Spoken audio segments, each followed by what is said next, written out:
नमस्कार विद्यार्थियों। आज हम जो पढ़ रहे हैं वह है धार्मिक आंदोलन। छठी शताब्दी ईसा पूर्व में जो भारत में धार्मिक क्रांतियां हुई उसके संदर्भ में आज हम पढ़ेंगे। हमें देखते हैं कि छठी शताब्दी ईसा पूर्व या बौद्ध काल या महाजनपद काल के दौरान भारत में धार्मिक क्रांतियों की शुरुआत होती है। ये न केवल भारत में बल्कि विश्व के अन्य कोनों में भी उसी समय धार्मिक आंदोलन या धार्मिक क्रांतियां हमें देखने को मिलती है। अगर हम बात करें ईरान की, तो उस समय ईरान में जो था वो जरथुस्त्र था। जरथुस्त्र, चीन के अंदर कन्फ्यूशियस,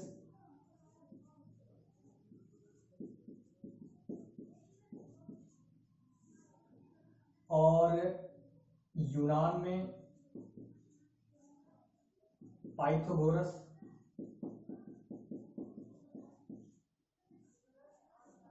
और भारत में बात की जाए तो उनका प्रतिनिधित्व किया था बौद्ध एवं जैनों ने, जैन धर्म। तो विश्व के अनेक अन्य कोनों में भी उस समय धार्मिक गतिविधियों का संचालन हो रहा था। भारत में उसका प्रतिनिधित्व किया था बौद्ध एवं जैनों ने। बौद्ध में हम पढ़ते हैं गौतम बुद्ध को या महात्मा बुद्ध को, और जैन में हम पढ़ेंगे महावीर स्वामी को। इनको हम धार्मिक क्रांतियों का प्रतिनिधित्व करते हुए देखते हैं। हालांकि भारत में उस समय इन दो संप्रदाय के अलावा और भी संप्रदाय थे, लेकिन वो इतने इंपॉर्टेंट नहीं थे जितने की महत्व ये रखते थे। तो मैं विशेष संदर्भ में भारत के जो पढ़ना है वो बौद्ध जैन को पढ़ना है। अब हम ये देखते हैं कि इन धार्मिक क्रांतियों का छठी शताब्दी से पूर्व भारत में धार्मिक क्रांतियों के उदय के कारण क्या थे। इन धार्मिक आंदोलन के उदय के कारण देखो, पहला है ब्राह्मणों का प्रभुत्व। जैसे कि हमने ऋग्वेदिक काल पढ़ा, उत्तरवेदिक काल पढ़ा, हमने ये देखा कि ब्राह्मणों ने क्या किया, धीरे धीरे जो धर्म था, धार्मिक संस्थाएं थी, उन पर अपना वर्चस्व धीरे धीरे स्थापित करना स्टार्ट कर दिया। क्योंकि ब्राह्मण जो थे वो पुरोहित हुआ करते थे, और इन्होंने अपने धर्म ग्रंथों को अपने अकॉर्डिंग लिख दिया, बातें बना दी, और क्या कि समाज में अपना एक वर्चस्व कायम कर लिया, सर्वे सर्वा। तो ब्राह्मणों का क्या हो गया, समाज में प्रभुत्व स्थापित हो गया था। यज्ञ वगैरह कराते थे, अन्य संस्कारों के करवाते थे, और ये क्या कि सबसे अपने आप को अलग दिखाने की चेष्टा करते थे। तो इससे क्या है कि इनका ब्राह्मणों ने समाज में अपना प्रभुत्व बढ़ा लिया था। दूसरे कारण की बात की जाए तो दूसरा कारण है यज्ञ आदि कर्मकांड। यज्ञ आदि कर्मकांड, उस समय क्या था कि ब्राह्मणों का प्रभुत्व तो था ही। हमने वैदिक काल से देखा कि यज्ञों का विधान चलता आ रहा है। राजा अपने को सर्वे सर्वा उत्कृष्ट दिखाने के लिए, अपने प्रभुत्व को, अपने प्रभाव को दिखाने के लिए बड़े बड़े यज्ञ करता था। और यज्ञ में क्या होता था, ये काफी दिनों तक चलते थे। इसमें पशुओं की बलि दी जाती थी। इससे क्या है कि प्राकृतिक संपदा को हानि होती थी। तो इससे क्या है कि समाज में क्या है कि इनके इतने खर्चीले यज्ञ होने लग गए थे। इससे समाज के क्या है, इकोनॉमिक जो कंडीशन थी वो धीरे धीरे खराब हो रही थी, क्योंकि इससे धन और जन दोनों की हानि हो रही है। पशुओं का भाव उसमें क्या दिया जा रहा है, बलि दी जा रही है। काफी दिनों तक वो चलते थे। तो कर्मकांडों का प्रभाव बढ़ गया। कर्मकांडों का प्रभाव बढ़ेगा, यज्ञों का संचालन होगा, तो क्या होगा, ब्राह्मणों का प्रभुत्व बढ़ेगा। तो ये था एक कारण। तीसरा था जटिल सामाजिक संगठन।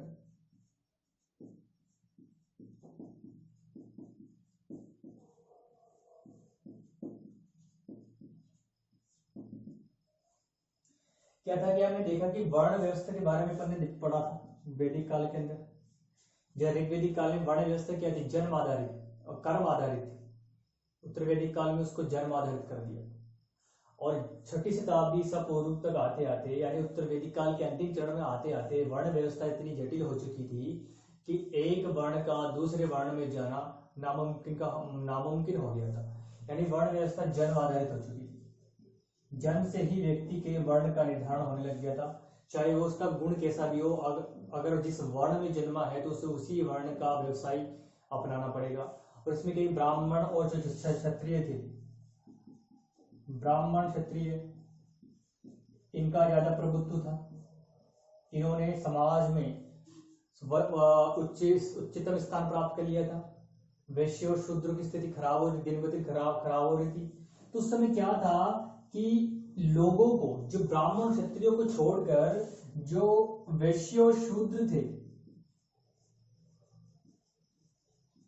वैश्य और शूद्र थे, इनकी स्थिति क्या थी, बहुत ही खराब थी। और ये उस समय ऐसी संस्था के तलाश में थे जो इनके जीवन में नई क्रांति या फिर नए युग का संचार कर सके। और वो नई जो क्रांति थी वो धार्मिक क्रांति बौद्ध और जैन के रूप में इन्हें दिखलाई पड़ती है।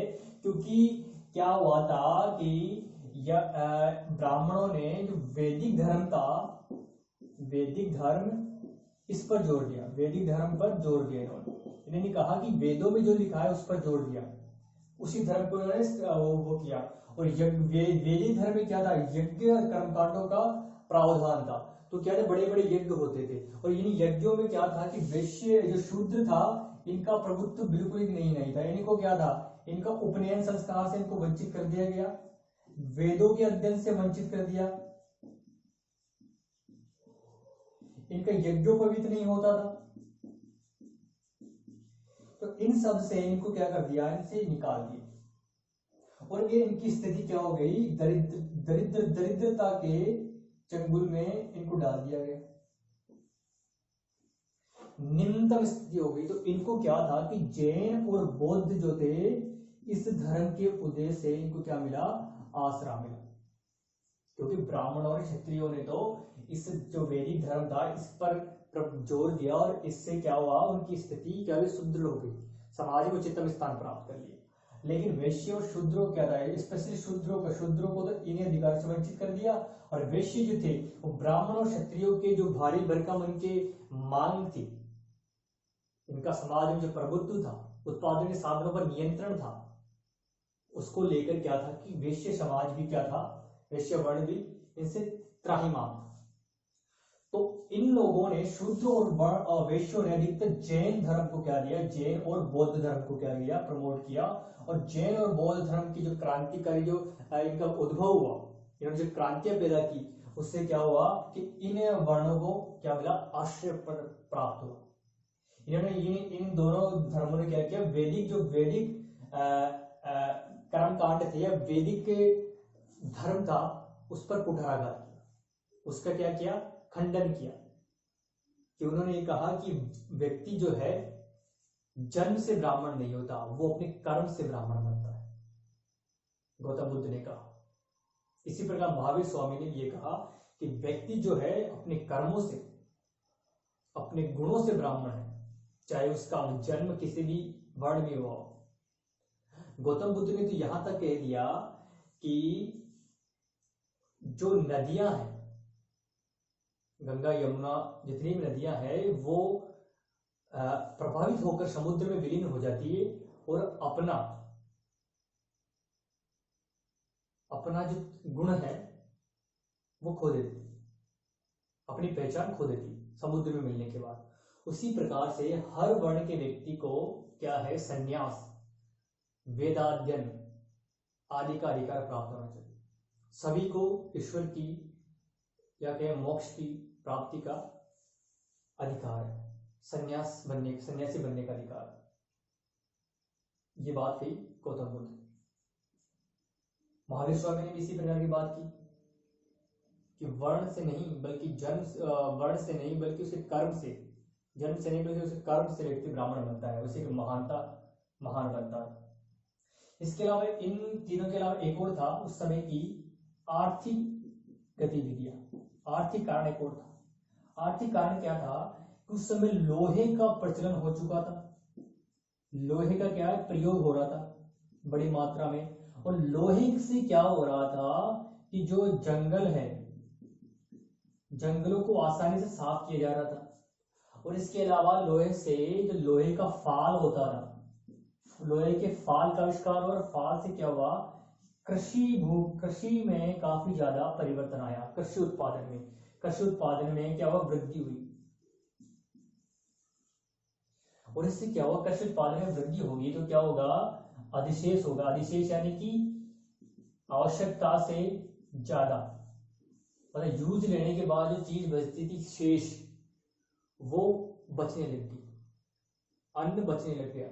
तो उनका क्या हुआ, उनका अधिशेष क्या हो गया, व्यापार होने लग गया। व्यापार की वजह से क्या हुआ, व्यापार की वजह से नए श्रेष्ठी वर्ग का उदय हुआ।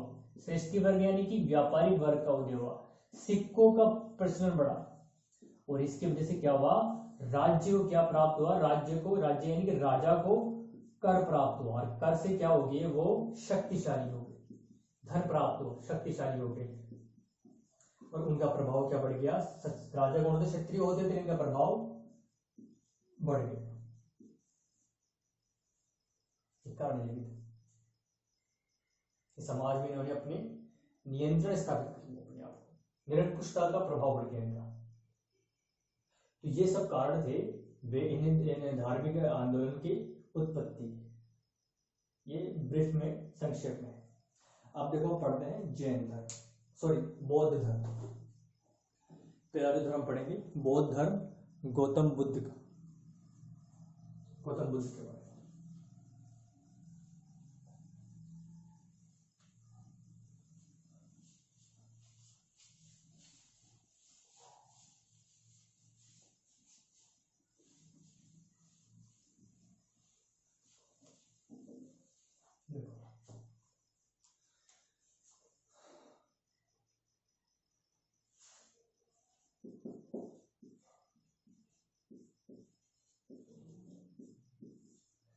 बौद्ध धर्म के प्रवर्तक कौन थे,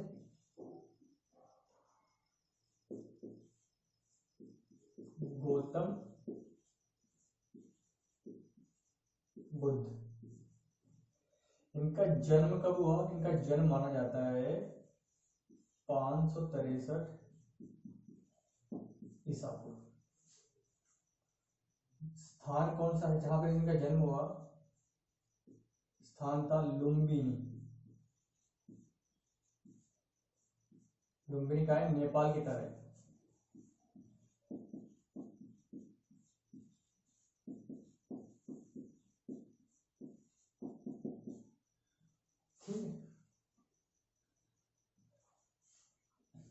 पिता का नाम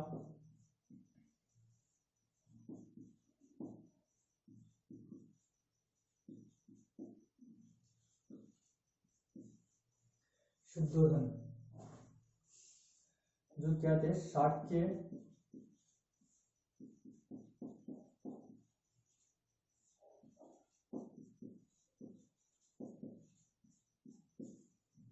शाक्य गणराज्य के क्या थे, प्रधान। शाक्य गणराज्य के प्रधान थे।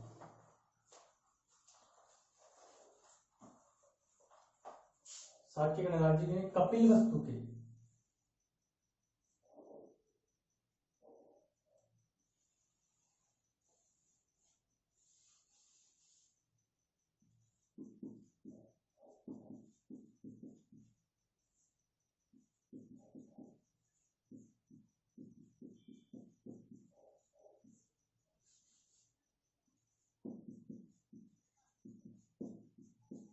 कपिल वस्तु शाक्य गणराज्य के प्रधान थे। माता का नाम महामाया, जो कि कोलीय गणराज्य की क्या थी, कोलीय गणराज्य की, गणराज्य का नाम कोलीय गणराज्य यहाँ की थी। माता है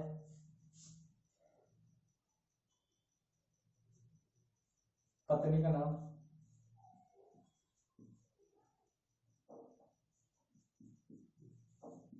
यशोधरा।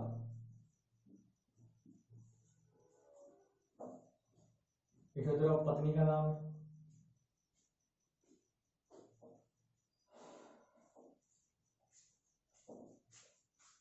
महानदी निष्क्रमण। ग्रह त्याग कब किया? 29 वर्ष की अवस्था में।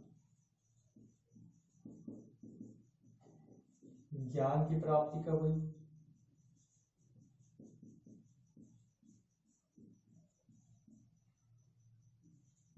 35 वर्ष की अवस्था में।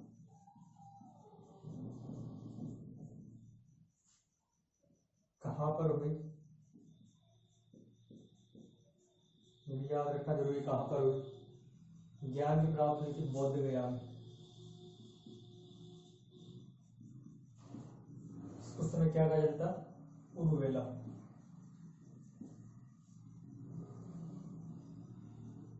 उस समय उर्वेला कहा जाता। प्रथम उपदेश कहाँ दिया?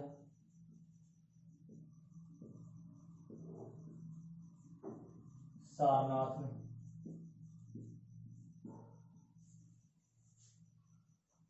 प्रथम उपदेश सारनाथ में।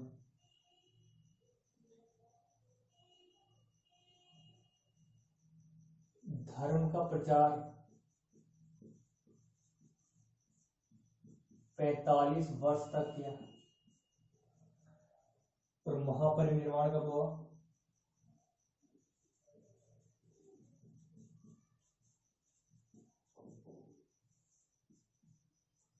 484 ईसा पूर्व। कहाँ पर? कुशीनगर में। पूर्व में कुशीनगर। ठीक, ये इनका बेसिक ब्रीफ है गौतम बुद्ध के बारे में। प्रवर्तक कौन थे? गौतम बुद्ध। ठीक है, इनके बचपन का नाम थे, बचपन का नाम है सिद्धार्थ।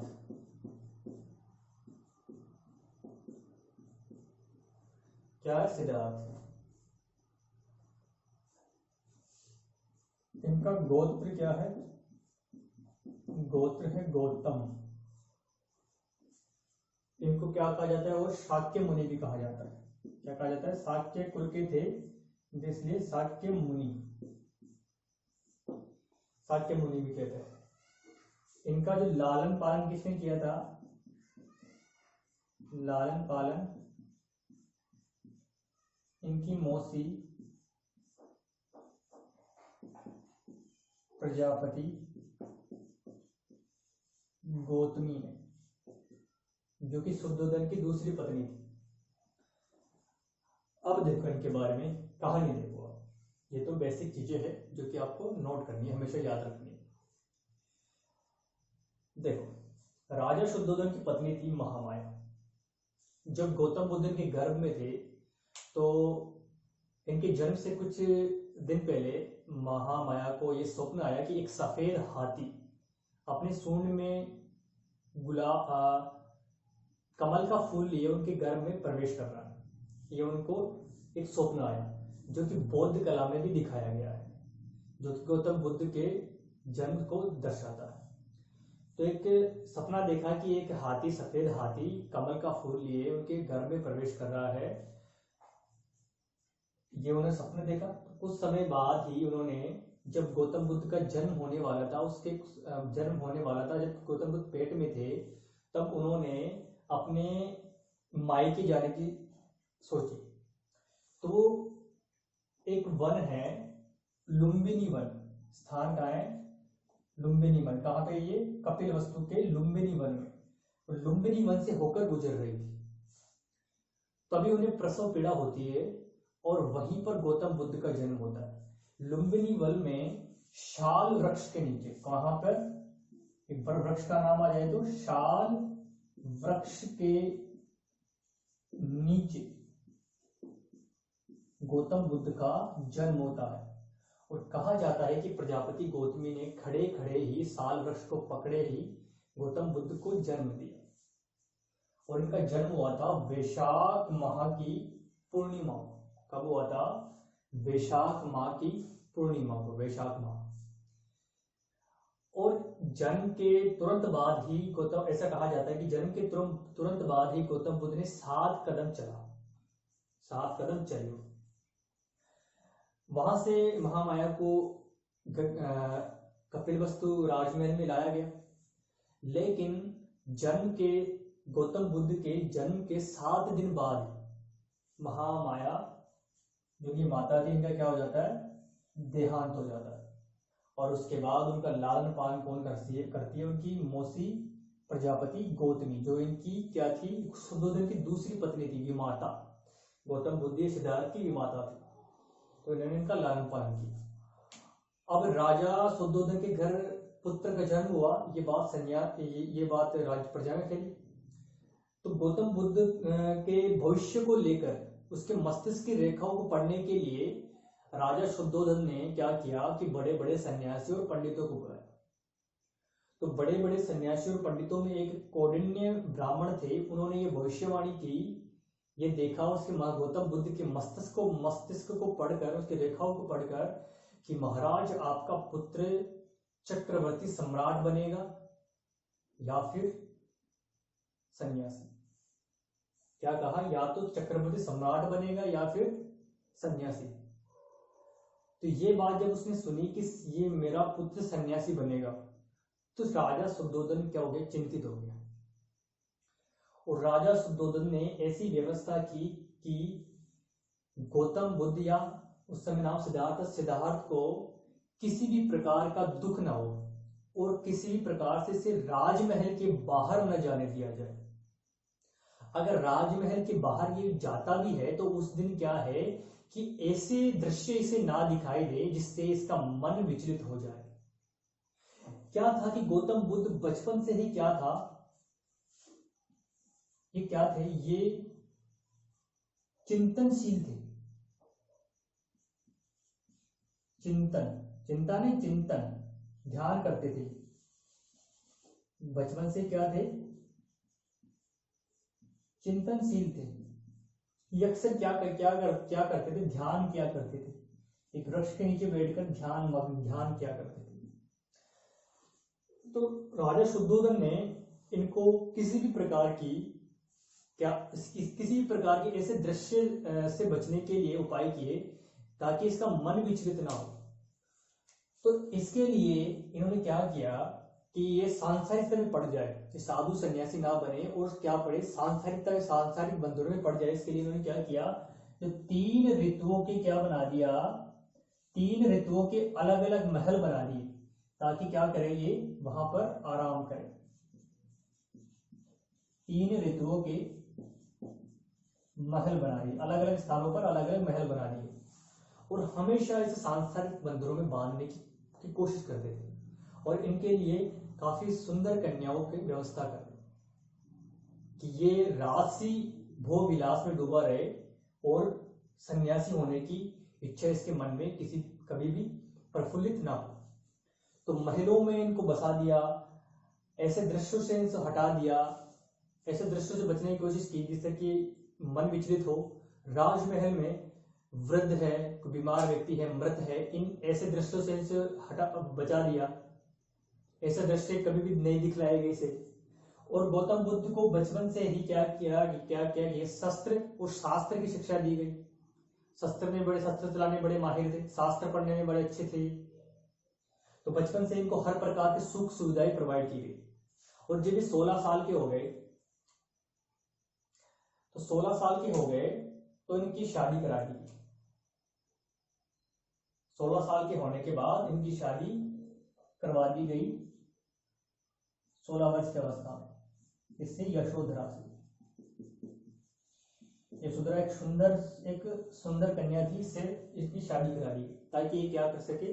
बंधनों में पड़ जाए, सांसारिक जीवन, सांसारिक भोग विलास में तल्लीन हो जाए, राजसी सुख भोग। क्योंकि शुद्धोधन ये चाहते थे कि मेरा इतना बड़ा साम्राज्य है और मेरा पुत्र ही इसे नहीं संभालेगा तो कौन संभालेगा? मैं किसके लिए जी रहा हूँ? साम्राज्य मैंने किसके लिए खड़ा किया? अपने पुत्र के लिए। तो चाहते थे कि मेरे बाद मेरा पुत्र साम्राज्य चलाए और वो चक्रवर्ती सम्राट बने, ना कि सन्यासी।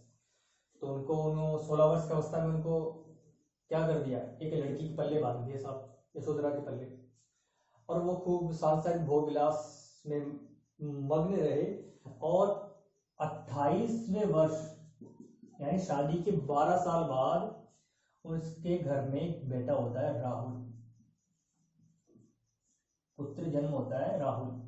जब राहुल का जन्म हो रहा था तो गौतम बुद्ध के मुंह से निकला राहुल यानी कि बंधन, तभी से उनका नाम राहुल हो गया, उनके पुत्र का नाम। लेकिन गौतम बुद्ध को सांसारिकता में मन नहीं लगता था, वो अक्सर क्या कर ध्यान किया करते थे, ध्यान किया करते थे, सोचते थे जीवन के मकसद के बारे में। एक दिन क्या हुआ कि चोरी छिपे उन्होंने महल से बाहर जाने की सोची। तो वो क्या किया, उन्होंने वेश बदल कर महल के बाहर कदम रखा।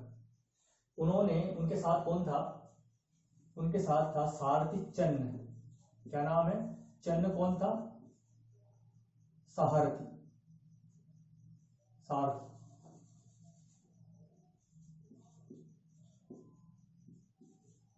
सारथी चन्न था। और घोड़ा था कंथक। कंथक कौन था, उनके घोड़े का नाम था कंथक।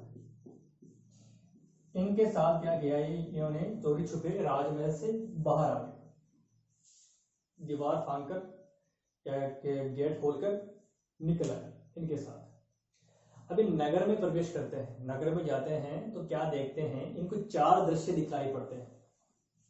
4 दृश्य, 4 दृश्यों में देखते हैं ये क्या देखते हैं, 4 दृश्य,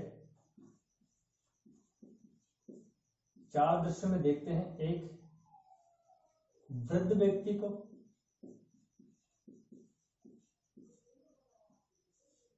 एक रोगी व्यक्ति को,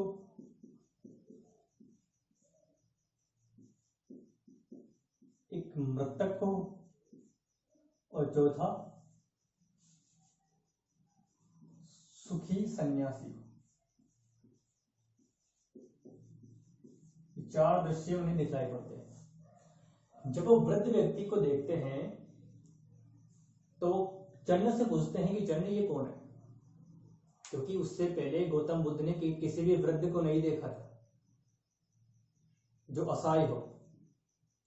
तो गौतम बुद्ध ने पूछा, उस समय तो सिद्धार्थ ने पूछा चन्न से कि चन्न ये कौन है। तो चन्न ने जवाब दिया कि राजकुमार ये वृद्ध व्यक्ति है। तो बोलो वृद्ध व्यक्ति क्या होता है, क्योंकि वृद्ध, चन्न ने जवाब दिया कि वृद्ध व्यक्ति वो होता है कि हर व्यक्ति को एक ना एक दिन जीवन में वृद्ध होना पड़ता है। एक ऐसी अवस्था आती है जब शरीर काम करना बंद कर देता है और शरीर शिथिल पड़ जाता है, तो वो अवस्था वृद्धावस्था कहलाती है। गौतम बुद्ध जो सिद्धार्थ वो चिंतित होने लगा कि मैं भी वृद्ध होऊंगा, अभी मैं जवान हूँ, आष्ट हूँ, फुर्तीला हूँ, बाद में मैं भी असहाय हो जाऊंगा, मेरा भी शरीर काम करना बंद कर देगा। तो चिंतित हो गए। आगे देखते हैं रोगी मिलता है, पूछते हैं ये कौन है। चन्न जवाब देता है कि राजकुमार ये रोगी व्यक्ति है। तो सिद्धार्थ पूछते हैं कि रोगी व्यक्ति क्या होता है।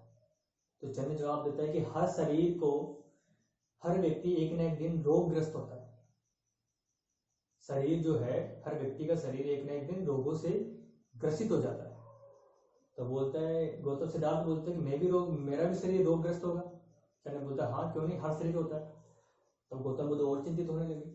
आगे चल के देखते हैं मृत व्यक्ति मिलता है उनको, एक मृत शरीर एक अर्थी जा रही थी। सिद्धार्थ पूछता है कि चन्न ये क्या है। चन्न बोलता है कि ये मृत है, मृत व्यक्ति है, ये मर चुका है। सिद्धार्थ पूछते हैं कि मृत क्या होता है। चन्न जवाब देता है कि हर शरीर, हर व्यक्ति को एक न एक दिन इस दुनिया से विदा होना पड़ता है, चले जाना पड़ता है, और मृत्यु होती है, हर शरीर को मरना पड़ता है। सिद्धार्थ पूछते हैं कि मैं भी मरूंगा। चन्न बोलता है हाँ हर कोई, आप भी मरेंगे, मैं भी मरूंगा। तो गौतम बुद्ध थोड़ा और चिंतित हो जाते हैं कि मेरे जीवन का मकसद क्या है। फिर आगे चलकर देखते हैं कि एक सुखी सन्यासी जिनके मुख पर क्या था, तेज था, जो सारी चिंताओं से मुक्त थे, उनको देखता है। चन्न से पूछते हैं कि ये कौन है जिसके चेहरे पर इतना तेज है और प्रसन्न दिखाई दे रहा है। चन्न बोलता है कि राजकुमार ये सन्यासी है, जिन्होंने सारे सांसारिकता को, सारे सारे जो संसार है, सांसारिक बंधन है, उनको तोड़कर श्रवणशील या भ्रमणशील जीवन जीने का फैसला किया। एक सन्यासी है। तो गौतम बुद्ध देखते कि ये कैटेगरी बढ़िया है, सन्यासी वाली कैटेगरी बढ़िया है, जिनके चेहरे पर तेज है और चेहरे पर क्या है, मुस्कुराहट है, प्रसन्नता है। तो उसके बाद वो क्या आ जाते हैं, घर में वापस राजमहल वापस आ जाते हैं। और गौतम बुद्ध उसके बाद क्या है कि बड़े ही विचलित हो जाते हैं। वो देखते हैं कि वृद्ध भी होगा शरीर, मेरा शरीर भी वृद्ध होगा, रोगों से ग्रसित भी होगा, मृत भी होगा, तो मेरे जीवन का मकसद क्या है। तो अपने जीवन के मकसद को पाने के लिए, उस सत्य की खोज के लिए उन्होंने देखा कि सत्य क्या है, आखिर मेरा जन्म क्यों हुआ है। तो उन्होंने सत्य की प्राप्ति के लिए इस कैटेगरी को, जब उन्होंने देखा था, तो इस कैटेगरी को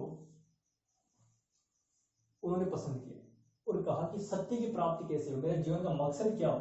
तो उन्होंने 29 वर्ष की अवस्था में गृह त्याग कर दिया।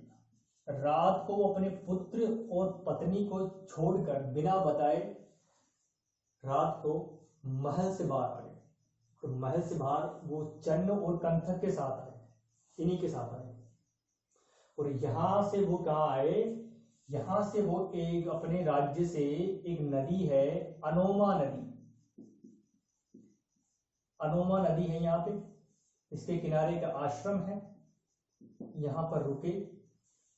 और यहां पर सिद्धार्थ ने अपने राजसी वस्त्रों को त्याग दिया, अपने जो स्वर्ण आभूषण थे उनको पोटली में बांधकर राष्ट्रीय उनको कपड़ों को उसको दे दिया, चन्न को दे दिया, और कंथक सहित चन्न को वापस राजमहल भेज दिया।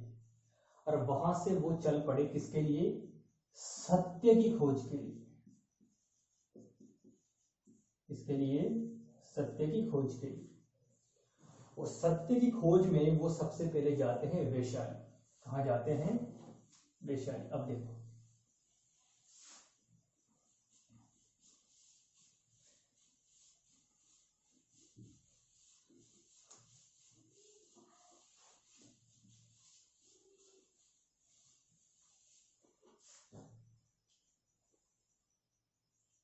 उनतीस वर्ष की अवस्था में क्या किया, गृह त्याग।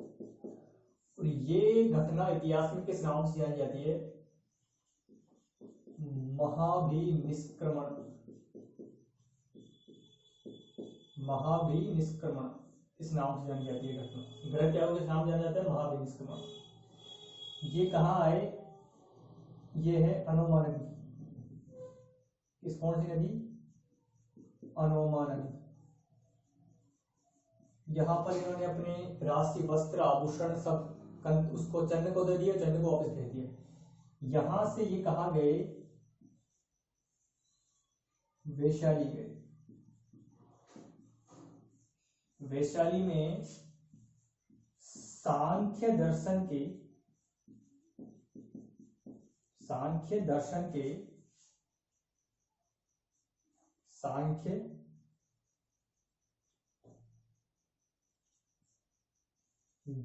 के आचार्य, जिनका नाम था आलार कलाम।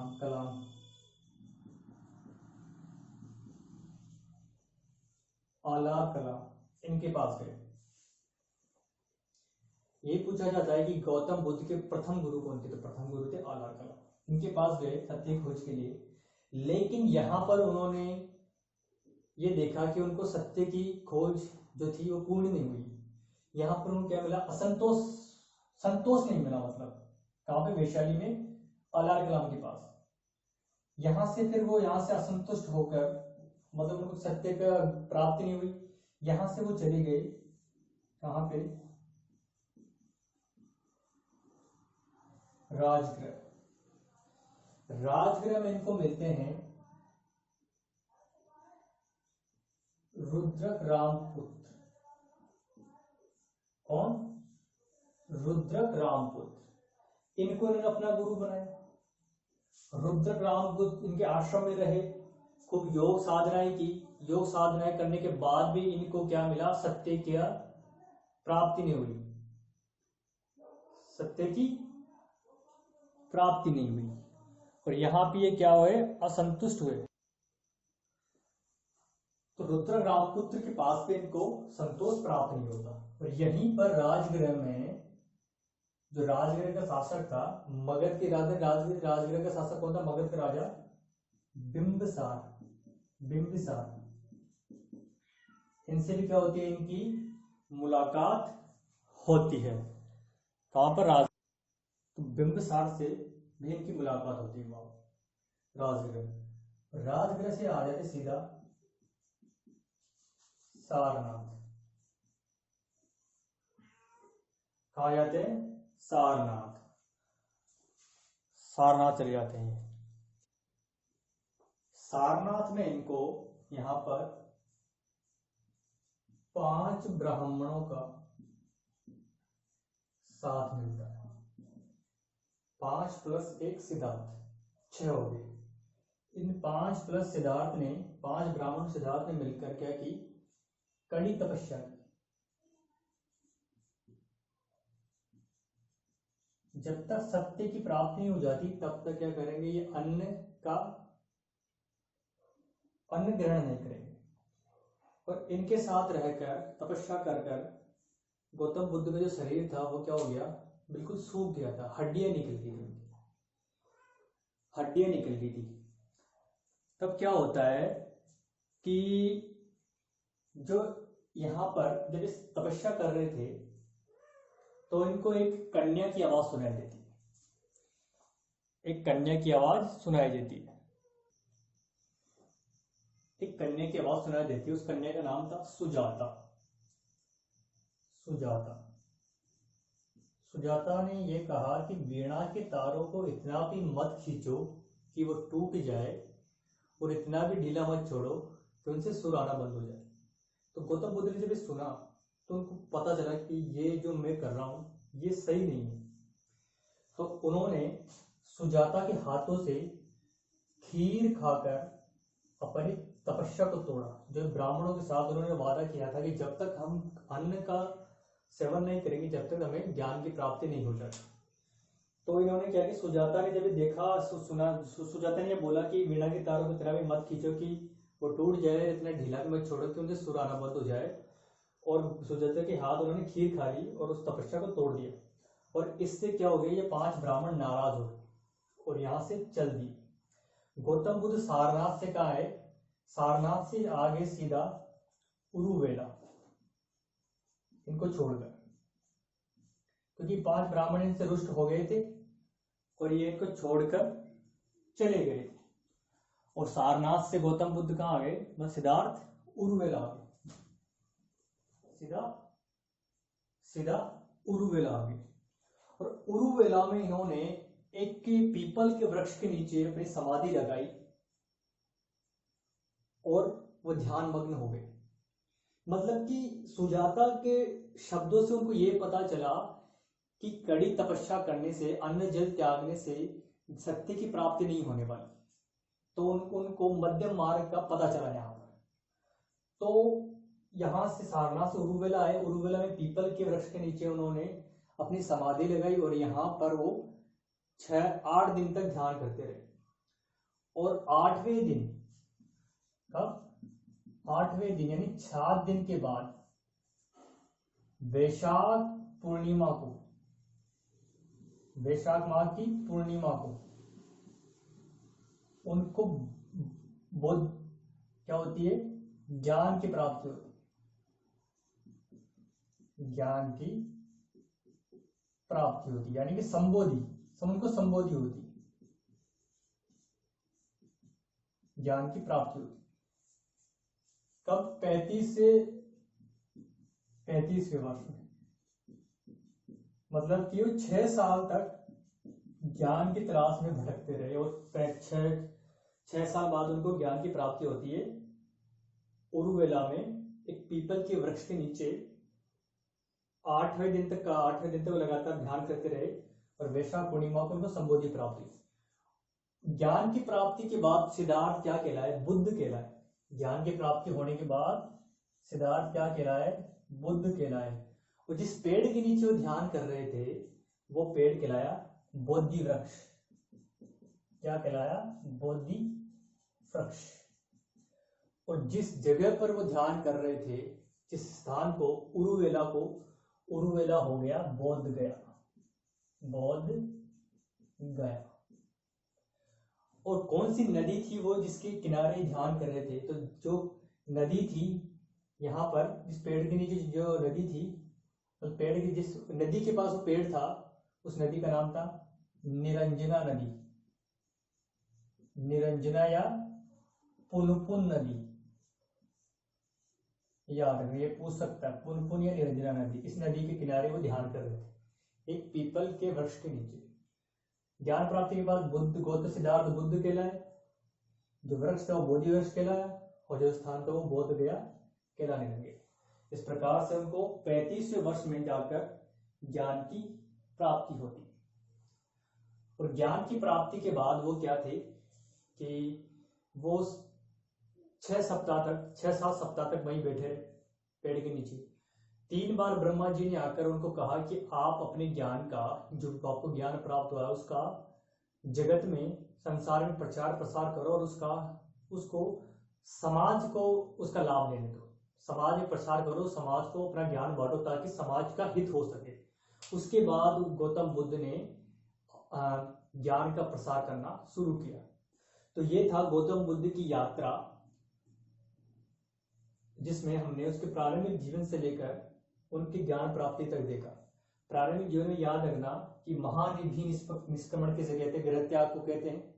और संबोधि यानी कि ज्ञान प्राप्ति को संबोधि कहते हैं। आगे हम नेक्स्ट वीडियो में पढ़ेंगे कि उनके जो किस प्रकार से उन्होंने अपने धर्म को, अपने ज्ञान को प्रसार किया और उनकी शिक्षाएं क्या थी, उनके बारे में हम आने वाले वीडियो से पढ़ेंगे। आज के लिए इतना ही, मिलते हैं नेक्स्ट वीडियो में। तब तक के लिए धन्यवाद।